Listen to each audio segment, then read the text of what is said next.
Продовжується прямий ефір на телеканалі АТР. Я дякую, що ви залишаєтеся разом із нами і довіряєте нам. Доброго вечора. Мене звати Аліна Блохіна. Я рада представити вам гостя цієї ефірної години. Це Руслан Бортник, політолог. Пане Руслане, доброго вечора. Вітаю вас. Ну, звичайно, починаємо із актуальної оперативної інформації сьогоднішнього дня. Соратники Міхеїла Саакашвілі наразі перебувають у двох аеропортах столиці – Жулянах та Борисполі. Вони побоюються того, що колишнього голову Одеської ОДА можуть вивезти за кордон.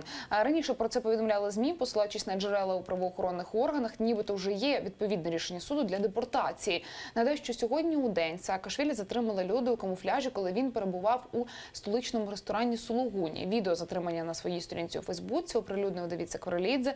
За його словами, затримання провели представники Державної прикордонної служби України. Ми упродовж останніх 3 годин, власне, намагаємося зв'язатися із уповноваженими для коментарів представниками Держприкордонслужби і Національної поліції України. Наразі ми не отримали ані підтвердження, ані спростування інформації про безпосередньо тих осіб, хто проводили слідчі дії. Ну а у коментарі ексклюзивному нашому телеканалу соратник Міхеїла Саакашвілі Юрій Дерев'янко повідомив, що відео знімали особи, які перебували у ресторані разом, власне, із колишнім очільником Одеської ОДА. Усі, власне, подробиці щодо ситуації довкола Міхеїла Саакашвілі розповімо, які будемо отримувати упродовж ефіру, власне, упродовж години нашим глядачам. Ну і, пане Руслане, хотілося б, звичайно, розпочати з цієї теми і почути ваш коментар. Хто, чому, навіщо і де опиниться все ж таки Міхеїл Саакашвілі, на вашу думку? Ну, за першими висновками можна зробити про те, що затримання це було санкціоноване. Тобто воно здійснено, швидше за все, органом державної влади. Все ж таки не якимись людьми в камуфляжі. Інакше б вже, мабуть, сьогодні підняли б на вуха Альфу, Кордр і розшукували викрадачів Саакашвілі. Оскільки цього не відбувається, очевидно, що це рішення є політично санкціоноване. Дійсно, вірогідність того, що Саакашвілі депортують переважно, вона висока.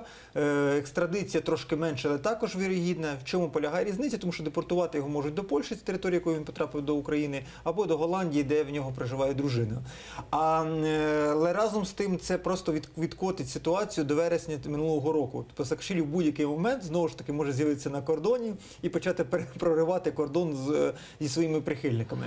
Пане Руслане, я зараз перепрошую, ми ставимо 3 крапки, одразу повернемося до нашої розмови. Як тільки почуємо Івана Слободяника, члена політради Руху нових сил, він, власне, наразі пробуває у аеропорту у Жулянах. У нього дізнаємося останні подробиці. Пане Іване, доброго вечора. Власне, розкажіть, що вам відомо станом на зараз, де Міхеїл Саакашвілі, хто проводив слідчі дії, власне, які наступні дії будуть безпосередньо його соратників і активістів, які підтримують Міхеїла Саакашвілі. Знаємо, що вони поїхали і безпосередньо і ви до аеропортів. Прошу ваш коментар. Ну, оперативно ми зараз розподілилися на 2 групи в Києві. Одна група знаходиться в аеропорту Жуляни, інша знаходиться в Борисполі. Ще частина активістів поїхала на військовий аеродром, щоб відслідковувати, що там відбувається. Також люди виходять на вулиці в містах. Але ми прекрасно розуміємо, що якщо люди підійшли вже таким чином, то буде організовано все так, що ми не побачимо. І всі ці маневри поліції в Жулянах з автоматниками, з великою кількістю поліції, скоріш за все, це відволікання уваги. Тому ми думаємо, що сьогодні може відбутися все, що завгодно, вплоть до видворення з країни, тому що казуїстичний юридичний статус сьогодні дійсно теоретично може дозволяти це зробити. А це з одного боку. А з другого боку, розуміючи загрозу опозиційного руху протестного, який зараз збільшується, і найближчий мітинг 18 лютого, він завжди у нас така була ситуація, що реакція на це була або позбавлення громадянства, або затримання, або якісь рішення суду. Тому ми сьогодні о 18-й годині збираємося біля адміністрації президента, щоб почути від представників влади, хто затримував, куди відвіз, щоб зрозуміти долю людини. Тому що, щоб просто запитати, у нас взагалі в державі є влада чи немає цієї влади, тому що коли було позбавлено громадянства, ми також ходили пробувати спілкуватися, ми не отримали тоді жодного нормального пояснення. Від Державної міграційної служби по сьогоднішній день немає відповіді по тим документам заяв адвокатів і самого Міхеїла Саакашвілі. Тому я запрошую киян сьогодні підійти до адміністрації президента на з 18 до 18:30 ми там зберемось і спробуємо поспілкуватися з представником чи з самим Порошенко. Тому що ми вважаємо, що це особиста його помста за критику влади, за критику його корупційних діянь і спробу взагалі піднімати голову в його мафіозній державі. Пане Іване, от надходить інформація неофіційна власне, зі ЗМІ. Пишуть про те, що фактично це відправлення Міхейла Саакашвілі у Польщу, і це фактично не депортація, а от безпосередньо така процедура, як повернення нелегала у країну, з якої він приїхав. Чи відомо вам щось про це? Чи, можливо, ви зв'язувалися з представниками міграційної, прикордонної служби, отримували вже від них якісь коментарі безпосередньо офіційні, тому що фактично поки що на наші дзвінки не відповідають у Держприкордонслужбі, зокрема? Ну, це не дивно. Я вам нагадаю, що коли вперше було позбавлено громадянства, до тих пір, поки я не сів в приймальні до керівника Державної міграційної служби, він ховався в сусідньому приміщенні, 5 годин не виходив в сусідньому кабінеті. Тому очікувати на якусь їхню реакцію офіційну, я думаю, сьогодні не доведеться. Є інформація у нас інша. Це було приблизно 2 тижні тому. Була інформація з Польщі про те, що зверталися до міністра закордонних справ Польщі з української МЗС щодо готовності його можливої екстрадиції, чи я не можливо зараз там не вірно формулюю юридичні терміни, але щодо можливості його видворення до Польщі. Тому ми можемо очікувати сьогодні все, що завгодно, але головне навіть не юридична складова. Ми пам'ятаємо, як вивозили бійців, добровольців, які колишні грузинські воїни, потім вони в Україні були на Сході. І там же ж це був просто по безпреділу, як то кажуть. Тому ми не очікуємо на якісь юридичні навіть роз'яснення. Ми думаємо, що може відбутися просто свавільне видворення. І ми це теж допускаємо абсолютно, тому що сьогодні очікувати можна все, що завгодно. Слухайте, люди контролюють сьогодні мільярдні потоки, просто розумієте, причому корупційні потоки. Ніхто від цього, просто та система від цього просто так не відмовиться. Тому очевидно, що буде упиратися максимально, тим більше, коли в підпорядкуванні весь силовий блок. Ну, про що ми говоримо? Пане Іване, дивіться, ще є таке питання. Власне, у якому статусі знаходиться, допоки не маємо достеменної інформації, чи виїхав Міхейл Саакашвілі, чи залишив кордони нашої держави, власне, України, у якому статусі він перебуває? Тому що я знаю, що фактично суд відмовив йому у статусі біженця. Після цього адвокати заявили, що будуть подавати касаційну скаргу. В якому статусі перебуває Саакашвілі станом на зараз? Дивіться, дивіться, цей статус називається, він може називатися статусом біженця, але він не позивався про статус біженця. Це називається статус про додатковий захист. Тобто, коли вас позбавляють громадянства, або Державна міграційна служба здійснює якусь дію по відношенню до вас, ви можете звернутися до Державної міграційної служби або через суд отримати статус додатковий захист для того, щоб ви могли захищати свої права. Він не звертався про статус біженця. Це було звернення про додатковий захист. Але справа в тому, що Державна міграційна служба відповідь і можливість таку досі не надала. До того часу, весь цей час був документ, який, поки розглядається цей документ в суді, давало можливість знаходитися, але апеляційний, ви знаєте, суд, окружний апеляційний суд адміністративний відмовив в апеляції, окружний адміністративний міста Києва відмовив в першій інстанції, хоча там ще відбувається апеляційний процес.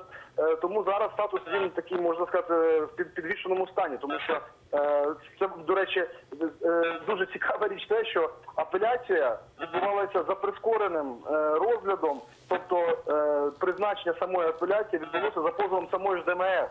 Тобто вони прискорювали процес розгляду апеляції, щоб суд скасував, вірніше підтвердив рішення першої інстанції. Тому ми бачимо тут повний зговір абсолютно влади в тому сенсі, щоб зробити ті юридичні підстави, щоб була можливість хоч якась зацепочка для видворення з країни Михайла Саакашвілі.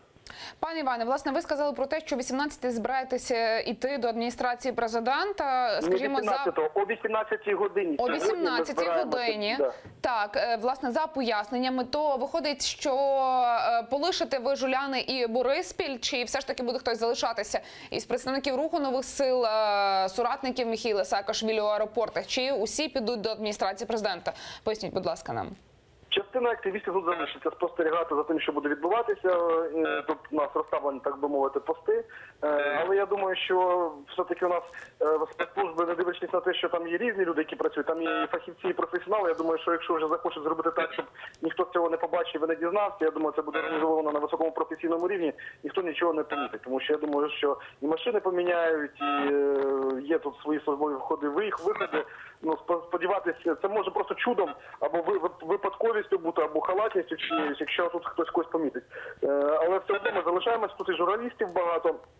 Вони теж чатують, дивляться на переміщення правоохоронців. Ну, частина, коротше кажучи, залишиться в аеропортах, але основна частина ми запрошуємо до адміністрації президента. Пане Іване, дякую вам за коментарі, за те, що знайшли час, долучилися до нашого ефіру. Іван Слободян, член політради Руху нових сил, був з нами на прямому зв'язку телефону. Власне, дізналися у нього, яку мають соратники Саакашвілі інформацію щодо нього і плани. Ми повернемося до розмови у студії. Пане Руслане, ну попрошу продовжити вас, вашу думку і ваші коментарі. Дивіться, але якщо його просто повернути до Польщі, це поверне ситуацію станом на вересень минулого року. Тобто Саакашвілі в будь-який момент може з'явитися в будь-де по периметру українських кордонів. Це не вирішення кризи.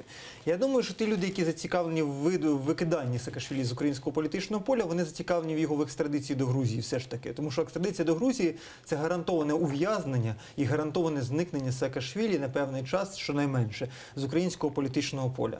Чи вдалося домовитися з Грузією? Дуже велике питання. Я не думаю, що сьогодні прихильники Саакашвілі спроможні заблокувати оцей вивіз Саакашвілі. Тому що у нас тільки в Києві 4 аеродрома, які, да, і по кожному обласному центрі навколо Києва гора аеродромів. Я ще змушена от вас трошечки перебити, тому що у Грузії, власне, вже відреагували на затримання Саакашвілі. Один з лідерів правлячої партії «Грузинська мрія», віце-спікер парламенту Георгій Вольський, власне, заявив, що, цитую, думаю, що затримання у Києві Саакашвілі не має бути пов'язаний з пред'явленими йому грузинською стороною звинуваченнями. В Україні до нього свої претензії. Заявив, що можлива екстрадиція Саакашвілі у Грузію не створить у Тбілісі ніяких проблем. Це якщо ми беремо Грузію. От ви говорите про те, що фактично ситуація повернеться на... До вересня минулого року, так. Да. До прориву кордону. Так. То ви думаєте, що можна буде чекати, якщо він, до прикладу... камбеку. Тобто можна буде, якщо він буде не введений Грузією, повернений в будь-яку з країн Заходу, то можна очікувати повторної спроби перетинання кордону. Ще більш жорсткої, більш гучної і більш скандальної. Тобто, тому я думаю, що тут щось інше. Тобто тут або елемент шантажу, і ці переговори ще продовжуються, або це намагання все ж таки екстрадувати до Грузії. В Грузії частина політикуму не згодні його прийняти, і частина чиновників, тому що вони побоюються, що Саакашвілі викличе політичну кризу у Грузії, адже у Грузії партія Саакашвілі друга в країні. Вона опозиційна, але друга в країні. Я трошки не погоджуюся з Іваном, з його коментарем в частині статусу Саакашвілі. Сьогодні статус Саакашвілі в Україні підозрюваний. А чому ж ми забули про те, що він підозрюється у підготовці державного перевороту і отриманні грошей від Курченка? Що ж це таке за така дія влади, яка такого важливого підозрюваного в такому тяжкому злочині намагається екстрадувати чи депортувати? На мою думку, поки не закінчиться розслідування справи з грошима Курченка, з фінансуванням державного перевороту, про що всі публічно Генеральний прокурор говорив з трибуни Верховної Ради, його ні в якому разі нікому не можна видавати. Тобто, і це суперечить законодавству України. Ну як можна підозрюваного в тяжкому злочині комусь видавати? Оце колізія ключова. Так, дійсно, з точки зору громадянства Саакашвілі сьогодні мало залишилось за чіпом для знаходження на території України, але він перебуває в статусі підозрюваного в тяжкому злочині. Чому про це забуваємо? Ми, власне, зараз будемо продовжувати наше обговорення. Лише для наших глядачів зазначу, що у полі вікні ви можете бачити стрім УНН. Це, власне, як мені підказують редактори, аеропорт Бориспіль. От, власне, можемо стежити багато камер, чимала увага прикута наразі до литовища. Якщо щось побачимо на екранах, то, звичайно, побачите це і ви разом із нами.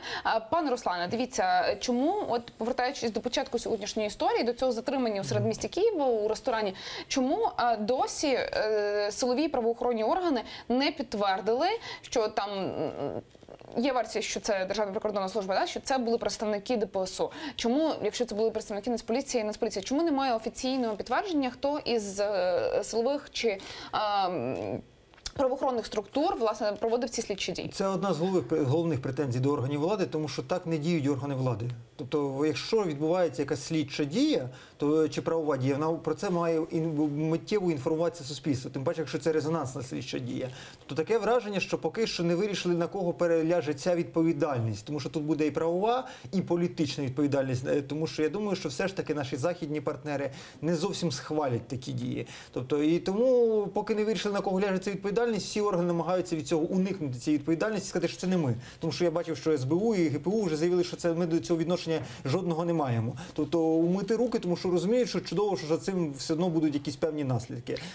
Але дивіться, питання в тому, от навіщо взагалі от зараз проводити безпосередньо цю процедуру, тому що ви правильно зазначили про те, що фактично Саакашвілі є підозрюваним у співпраці із Курченком. Підготовці державного перевороту. Ми пам'ятаємо, який був скандал, ми пам'ятаємо, як генпрокурор приходив із виступом до парламенту, із плівками, і з доказами безпосередньо того, що протестні акції біля парламенту були профінансовані, зокрема, і Курченком. То чому тоді, от в яку логіку це вкладається? Тобто, якби Саакашвілі там шляхом там певних експертиз, так, і тривали судові засідання, ми бачили б розгляд доводу сторони обвинувачення, сторони захисту, як пішов традиційний судовий процес. А тут ми бачимо інший варіант розвитку событий. Чому? Тут потрібно бо генеральному прокурору сказати, що все, слідство завершене, і ми підстав для, не бачимо підстав для якоїсь кримінального розслідування стосовно Саакашвілі. Ми помилилися, чи ми сказали неправду, або ми маємо справу з фактом перешкоджання в розслідуванні справи про підготовку державного перевороту. Тому що таке викрадення, така депортація буде очевидним перешкоджанням. Я думаю, тут домінують політичні мотиви. Правова логіка, тут починаючи з надання Саакашвілі громадянства, закінчуючи позбавленням громадянством і сьогоднішніми спробами захоплення можливої депортації, тут правова логіка давно вже зламана. Тут домінує лише політична логіка. Про перемовини Саакашвілі з владою, очевидно, провалилися про його політичне майбутнє. Нагадаю, що перший мітинг планувався 21 січня, там змінювалися дати неодноразово. Очевидно, йшли якісь перемовини. Ці перемовини провалилися, влада боїться, що проблему Саакашвілі прийдеться вирішувати ближче до виборів, і вона матиме ще глибший електоральний ефект, і намагається вирішити це сьогодні ось таким чином силовим і дуже сумнівним з точки зору права. От знаєте, от дуже напружує ця конспірація, власне, Громадське ТВ у Держприкордонслужбі заявили, що Міхейла Саакашвілі видворили з України. І, власне, так само є думка про те, що Міхейла Саакашвілі вже відправився до Польщі. Фактично, літак до Варшави з Борисполя був на 17:55. За 20 хвилин мав би вилетіти, але, можливо, іншими шляхами повезли Саакашвілі до Варшави. Так швидко можна видати лише до Білорусі, коли її кордон ближчий. Тобто, так швидко, фізично, мабуть, перемістити людину можна лише на якомусь приватному літаку. У нас були, до речі, прецеденти. Як у нас видавали певних бізнесменів в Молдавії там в свій час, теж отак, на мікроавтобус, приватний літак, і ми швидко видали. Ми дізнаємося, де Саакашвілі вже коли він буде за межами України? Швидше за все так. Він навмисно зараз позбавлений каналів зв'язків, що це, і на мою думку, також є очевидним порушенням. Питання далі. Не так давно Петро Порошенко у інтерв'ю австрійському виданню заявляв про те, що він не хоче там видворювати Саакашвілі до Грузії, що фактично він не є громадянином України, не може займатися політичною діяльністю, але, скажімо так, не було схоже з інтерв'ю президента, що він піде на такі радикальні кроки. Він, власне, заявив про те, що його можна було б вислати, мова йде про Міхейла Саакашвілі, хоча я, тобто президент, цього б не хотів. Зараз усі шукають довкола цієї ситуації політичного підтексту. Чия риторика, власне, тут простежується сьогодні у цій ситуації довкола Саакашвілі, і чому розходиться позиція президента із тим, що, власне, відбувається? Тому що попередні два гості нашої студії говорили про те, що без, скажімо, дозволу Порошенка на цю, власне, процедуру цього б не відбулося. Або президент не керує ситуацією в країні, або він все ж таки дав цей дозвіл, з ним це питання погоджено. Я думаю, що друге якраз ближче до істини. Такі серйозні рішення ні жоден український чиновник і силовик не взяв би на себе відповідальність. Президент намагався, він чудово розуміючи, що Захід буде незадоволений такою силовою спробою, намагався просто дистанціюватися від неї максимально. Адже для Саакашвілі, на відміну від Порошенка, для Заходу це певний символ вестернізації, успішної вестернізації. Це людина, яка вирвала свою країну з пострадянського минулого і привела до якоїсь певної західної моделі. Да, не успішної до кінця, да, не інтегрованої до кінця, але до західної, до дуже західної моделі управління. І тому, безумовно, реакція західних еліт буде стримано негативною, мені здається, на цю ситуацію. Але це намагання дистанціюватися від негативного піару, який, очевидно, послідує в результаті цих дій стосовно Саакашвілі. Знаєте, пане Руслане, питання, от взагалі, навіщо видворювати Міхеїла Саакашвілі з України, тому що невже у нього є таке тут, скажімо, гучне або велике політичне майбутнє в Україні, що його потрібно позбуватися і таким шляхом у тому числі? Намагатимусь просто пояснити, знаєте, що таке вікно Овертона? Тобто це межі допустимої критики. Умовно кажучи, Саакашвілі своїми вимогами імпічменту президента розширяв межі допустимої критики влади постійно. Навіть якщо Саакашвілі не міг зібрати великих мітингів і не міг трансформувати свій протест до нового Майдану, але постійна критика і наполягання на імпічменті президента, вона отруювала електоральну кампанію влади, отруювала електоральну кампанію Петра Олексійовича. І йти на вибори під звуки мітингів і під звуки вимог до імпічменту, це означає мати набагато менше шансів виграти на цих виборах. І тому ці максимально радикалізовані вимоги, токсичні вимоги для влади, які висував Саакашвілі і його прибічники, на мою думку, і стали ключовою причиною його захоплення. Як гадаєте, що чекати надалі? Тобто, що надалі, які дії будуть Міхеїла Саакашвілі? Ви сказали, що до Польщі фактично, скажімо, там 50 на 50 сценарій, тому що... Голландія може бути, де проживає його дружина і має вид на жительство там. Так. Можуть бути інші країни, які згодяться прийняти Саакашвілі. Дивіться, де б не опинився Саакашвілі, окрім Грузії. І окрім Росії. Там він теж обвинувачується, нагадаю, в багатьох там злочинах. Так, але я так думаю, що в Грузії пан Саакашвілі має побоюватися найбільше, тому що ми розуміємо, що фактично його екстрадиція або депортація – це шлях до в'язниці. Де б не опинився Міхеїл Саакашвілі, далі? Що далі? Далі нас очікує нова хвиля ескалації. Далі та команда Саакашвілі, очевидно, буде збирати мітинги, на які прийде, очевидно, більше людей, ніж приходило раніше. І буде стояти питання, чи зможе опозиція, команда Саакашвілі підтримати цей прапор і зібрати багато людей на вулиці. Багато – це, умовно кажучи, 100 тисяч. Чи не зможе? Якщо вона зможе зібрати великі мітинги з реальною загрозою трансформації Новий Майдан, то Саакашвілі повернеться на білому коні, в свій час, як повернулася Юлія Тимошенко на інвалідному візку з місць свого заточення. Тобто, якщо все ж таки владі вдасться придушити цю протестну активність, і це обмежиться мітингами в 10-20 тисяч осіб певний час, то, умовно кажучи, влада в цій ситуації виграє, і в виборчий період, в літо-осінь, вона ввійде без дуже неприйнятних для неї вимог. Ми з вами вже піднімали питання, чому немає досі офіційних коментарів від представників Держприкордонслужби і від Нацполіції чи інших силових або правоохоронних структур, які сьогодні, власне, проводили ці дії в одному зі столичних ресторанів. Так от, з'явився офіційний коментар помічника голови Держприкордонслужби України Олега Слободяна на Фейсбуці. Власне, для нас самих з паном Русланом, для наших глядачів, звичайно, будемо зараз читати разом. Сьогодні, 12 лютого, військовослужбовці Держприкордонслужби спільно з представниками Міграційної служби та Національної поліції довели до Міхеїла Саакашвілі рішення компетентного органу про його повернення до країни попереднього перебування. Однак під час виконання процедури на представників правоохоронних органів накинулися невідомі із оточення Міхеїла Саакашвілі. Прикордонники змушені були захищатися та застосували силову підтримку. От зараз тут поставимо 3 крапки. Отже, Державна міграційна служба, Нацполіція і Держприкордонслужба про повернення до країни попереднього перебування. Зараз будемо розбиратися, власне, що ж це за країна? Так, ну і, власне, БЕК так само оприлюднений Олегом Слободяном, що 22 вересня 2017 року Мостиський суд Львівської області визнав Саакашвілі винним у незаконному перетині кордону України. Просто зараз Олег Слободян, помічник голови Держприкордонслужби, з нами на прямому зв'язку телефоном. Пане Олеже, доброго вечора вам. Будь ласка, офіційний коментар від вас хочемо почути з приводу ситуації довкола Міхеїла Саакашвілі. Прошу. Власне, сьогодні, 12 лютого, військовослужбовці Держприкордонслужби спільно з представниками міграційної служби довели до Міхеїла Саакашвілі рішення компетентного органу про його повернення до країни попереднього перебування. Але під час виконання цієї процедури на представників правоохоронних органів накинулись невідомі з оточення Міхеїла Саакашвілі. Відповідно, прикордонники змушені були захищатися та застосували силову підтримку.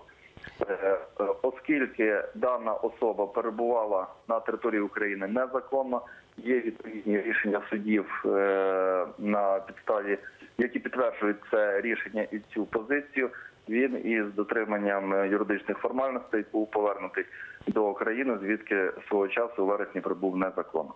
Пане Олеже, тобто можна вже говорити про те, що Міхеїл Саакашвілі перебуває за межами України, а саме в Польщі? Так, він був повернутий до Польщі. Це був рейсовий чартерний літак. Чи можете ви розповісти подробиці чи ні? На даний момент це вся інформація, якою я можу з вами поділитися. Пане Олеже, хто проводив затримання, скажіть, будь ласка, власне, це був, можливо, там спеціальний якийсь підрозділ Державної прикордонної служби. Хто проводив затримання безпосередньо? Рішення озвучували представники міграційної служби, а представники Державної прикордонної служби забезпечували охорону і відповідне супроводження представників Державної міграційної служби. Пане Олеже, скажіть, будь ласка, ви сказали про те, що сьогоднішні дії базувалися на рішенні суду, фактично через незаконний перетин кордону Міхеїлом Саакашвілі. Власне, він був повернутий на територію Польщі. Скажіть, будь ласка, власне, коли це рішення набуло чинності сьогодні, коли воно було винесено? Сьогоднішні дії відбувалися на підставі рішення компетентного органу про повернення Міхеїла Саакашвілі до країни попереднього перебування. А що стосується судових рішень, то нагадаю, що перший суд відбувся ще 22 вересня 2017 року, який визнав Міхеїла Саакашвілі винним у незаконному перетині. Далі, на початку січня, окружний адміністративний суд Києва відмовив йому у позовних вимогах до Державної міграційної служби про визнання біженцем.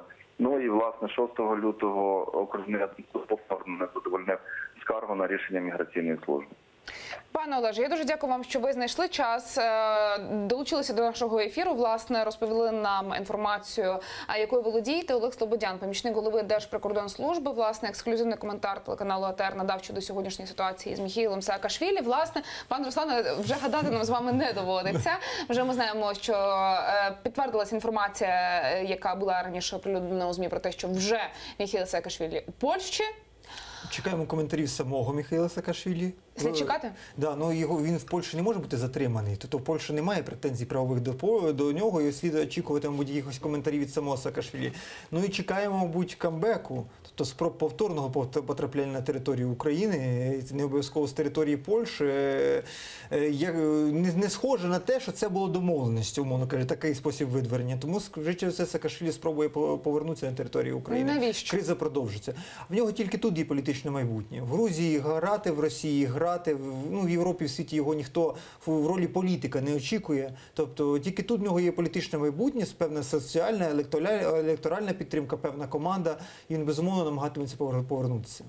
Як ви гадаєте, чи буде пан Саакашвілі якимось чином оскаржувати фактично такі дії, які сьогодні були до нього застосовані? Тому що ми почули пана Олега Слободяна, який сказав про те, що сьогоднішнє рішення проводиться у рамках судової ухвали, і про те, що був такий нюанс, що йому цю інформацію зачитували представники міграційної служби.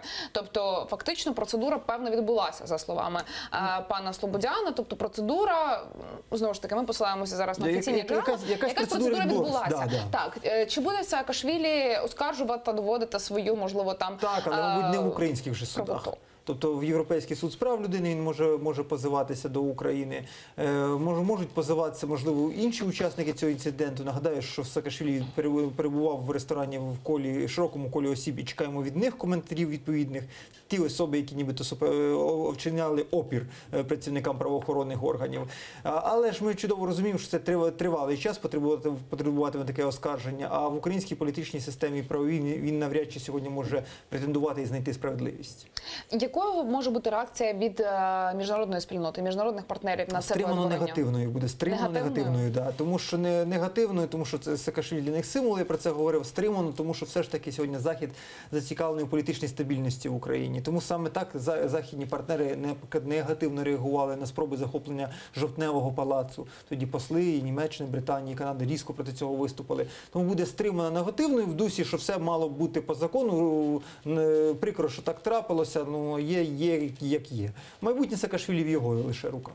Пане Руслане, дивіться, якщо ми припустимо такий варіант, що Міхеїл Саакашвілі, от ми говоримо з вами про камбек, тому що розуміємо, що він в Польщі, якщо він захоче повернутися із тією чи іншою метою, ми розуміємо, що якою, вочевидь, буде його риторика, вона буде ще більш опозиційною, ніж була упродовж цієї осені і зими 17-18 року. Чи знайде він більшої підтримки у контексті тих подій, які відбуваються довкола нього? Тобто його видворяють, він повертається, і чи не буде, можливо, знаєте, ось ця опозиційні, оці протестні настрої, які розпочалися, власне, у жовтні, якихось нових граней, чи не знайде він нових соратників? Тобто, чи слід чекати, можливо, знаєте, якогось посилення кризи, про яку ми з вами говоримо? Я впевнений, що рейтингів ще опозиційного рейтингу Саакашвілі набуде в зв'язку з цими подіями. Не стрімко, очевидно, не різко, але ще якихось процентами проросте, але тут інша загроза. Є висока загроза того, що його прихильники, особливо радикальна їхня частина, яка стоїть під парламентом, вона може перейти до більш радикальніших дій. Тому що очевидно, що в рамках права по правилам тобто боротися не виходить. Тобто, умовно кажучи, одна сторона застосовує силу. Тому можливо очікувати з їхнього боку радикалізації, також можна очікувати спроб зачистки наметового містечка під парламентом. Сьогодні от фокус уваги зміститься на вулиці, під парламент і на протестні можливості от команди Саакашвілі. От якраз щодо команди Саакашвілі, сьогодні, як проанонсував Іван Слободяник, о 18-й соратники Міхеїла Саакашвілі прийдуть до адміністрації президента. Фактично вже в аеропортах робити нічого. Чи слід... Може ні. Дивіться, я тут не схильний довіряти ще. Тобто це відволікання уваги? Відсутність коментаря Саакашвілі з того боку, а що йому заважає з того боку? Його перевезли на той кордон. Може він ще не долетів? Говорить про те, що або він ще не долетів, або може він ще й не вилітав. Тобто це може бути все відволікання уваги. Давайте дочекаємося. Хтось сьогодні до адміністрації президента прийде говорити із соратниками Саакашвілі чи ні, як гадаєте? Я думаю, що якісь чиновники адміністрації президента так. Президент, безумовно, не схильний до такого діалогу. Він відмовився від такого прямого діалогу. І навіть з Саакашвілі, ми пам'ятаємо той лист Саакашвілі, який він писав до президента, який не привів до якоїсь розрядки ситуації, до якогось порозуміння. Якщо обійняти ту позицію, що Міхеїл Саакашвілі вже полишив територію України і вже знаходиться у Польщі, чому він, скажімо так, дуже тихо відлетів, непомітно для всіх? Ну, швидше за все, йому не давали можливості комунікувати. Тобто приватний рейс? Приватний рейс, бізнес-клас, що завгодно. Тобто, є можливість позбавити людину каналів зв'язку і таким чином його відправити, довести і там вже відпустити. Не можна виключити. Це може відбуватися і на приватних літаках, і на військових літаках, що завгодно. Схем надзвичайно багато. Ми питаємо дійсно, як вивозили соратників Саакашвілі в Грузії. Отже, від теми Міхеїла Саакашвілі до ще, власне, кількох меседжів, поки у нас лишається ще трохи ефірного часу. Багато ми присвятили фактично питанню ситуації з Міхеїлом Саакашвілі, що виправдано нашим сьогоднішнім інформаційним порядком денним, звичайно. Але, окрім цього, ще сьогодні фактично 3 роки Мінську. І от хотілося б спитати, що за 3 роки вдалося, що не вдалося, і надалі, чи існуватиме цей формат у контексті його дієвості, його ефективності, його фактично результативності, як складової і заручників, так і політичної складової, тому що фактично є думка така, що жодна з імплементації Мінських угод фактично не відбулася за ці 3 роки. Я також дотримуюсь тієї думки, що жодне з положень Мінських угод не виконано повністю. І Мінські угоди не стали інструментом завершення війни на сході України, але вони стали надзвичайно важливим інструментом перемир'я. От Мінські угоди забезпечили нам перемир'я стабільне більш-менш, вони забезпечили якісь гуманітарні контакти, тисячі людей були обмінені за цей час, тобто забезпечилось функціонування соціальної сфери, тобто поставки води, електроенергії, тобто якісь гуманітарні контакти. Разом з тим не варто недооцінювати Мінські угоди. Нагадаю вам, що Мінські угоди – це і резолюція Ради безпеки ООН. І відмовитися від них сьогодні – це неможливо без нової резолюції Ради безпеки ООН, яка сьогодні малоймовірна. Швидше за все нас очікує елементи доопрацьовування Мінських угод. Тобто нові плани Мореля, Макрона, Штайнмаєра, Ро, які ми чули. Тобто нові алгоритми, інструкції для виконання Мінських угод. Про це сьогодні ведуть діалог Волкер з Сурковим. Про це намагатиметься говорити нормандська четвірка після того, як в Німеччині сформована коаліція. Я думаю, що на фоні того, що є певне принципове зближення, я думаю, що в нас залишаються шанси на те, що після українських виборів, які розв'яжуть руки політикам, період після виборів, ми знову ж таки сядемо за стіл перемовин і ми зможемо наблизитись до завершення війни на Донбасі.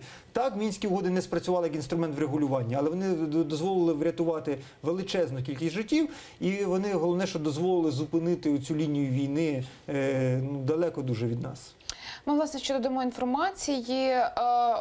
ООН має розглянути застосування контингенту 20 тисяч військовослужбовців з країн, які не є членами НАТО, і 4 тисячі поліцейських для того, щоб допомогти вирішити кризу в Україні. Власне, про це йдеться у звіті, який має бути презентований високопосадовцями цього тижня на Мюнхенській конференції безпеки, пише Reuters. Звіт склав колишній генеральний секретар НАТО Андерс Фог Расмуссен, який тепер є радником президента Петра Порошенка. Його буде презентовано високопосадовцям, зокрема спецпредставнику США з питань України Курту Волкеру. Деякі дипломати та експерти називали цифру 50 тисяч осіб, однак ця цифра, на думку Гована, є нереалістичною. Москва буде проти такого великого контингенту. Дійсно, власне, і зустріч глав МЗС у нормандському форматі має відбутися 16 лютого у рамках Мюнхенської безпекової конференції. Чи наблизилися ми до власне процедури введення миротворців на Донбас? Безумовно, добре, що плани ці розробляються, але я думаю, що все ж таки контингент буде більше, ніж 20 тисяч осіб, адже потрібні ротації.